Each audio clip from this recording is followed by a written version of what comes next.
ಹಿಂಗೆ ಇಟ್ಕೊಳ್ಳಿ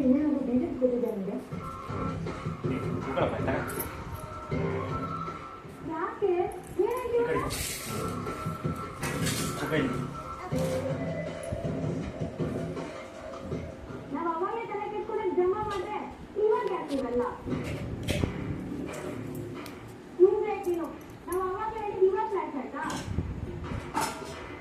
ನೀನ್ ಯಾರು ಕೇಳಿದ್ರು ನಿಂಗೆ ಏನಾದ್ರು ಗೊತ್ತಿದ್ರೆ ಹೇಳು ಸುಮ್ಮನೆ ಮುಂದೆ ನನ್ನ ಹೇಳಿ ಅನ್ಕೊಂಡ್ ಬರ್ಬೇಡ ಮತ್ತೆ ಅಮ್ಮ ಅಣ್ಣ ಎಲ್ಲಿ ಹೋಗೋದು ಮೀಟ್ ಮಾಡುತ್ತೆ ಅದಾದ್ರೂ ಗೊತ್ತಿದೆ ನಿಮಗೆ ಸಿಟಿಲಿ ಆಗ ಹೋಟ್ಲ ಅಂತೆ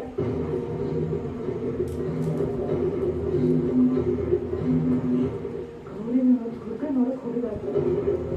ಅದು ಸಿಟಿಗೆ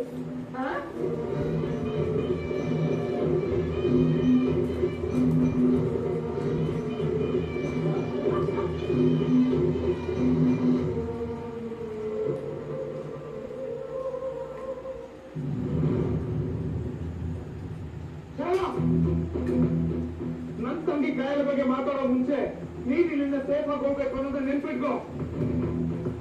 ನಮ್ಮ ಮನೆ ವಿಚಾರದಲ್ಲಿ ಮೂಗ್ ತುರ್ಕೊ ಬಂದ್ರೆ ನಿನ್ ಮುಗ್ನ ಕಟ್ ಮಾಡಿ ಕಳ್ಸಿದ್ರೆ ಹುಷಾರ್ ಒಬ್ಬರಿಗೆ ತಂಗಿ ಅನ್ನೋ ತರ ಮಾತಾಡ್ತಿದ್ಯಾ ಇದೊಂದು ತುತ್ತು ಆಯ್ತಪ್ಪ ಸರಿ ನಾನ್ ಗೌರಿ ಬಗ್ಗೆ ಮಾತಾಡಲ್ಲ ಹಾಗಂತ ಕೂಲಿ ಕೈ ಚಾಚೋರೆಲ್ಲ ನನ್ನ ತಂಗಿನ ಕೇಳ್ಕೊಂಡ್ ಬರೋದು ನೋಡಿನೂ ನಾನು ಸುಮ್ಮನೆ ಅಂತ ಹೇಳ್ತಿದ್ದೆ ಕಮ್ಮಯ್ಯ ನೀನು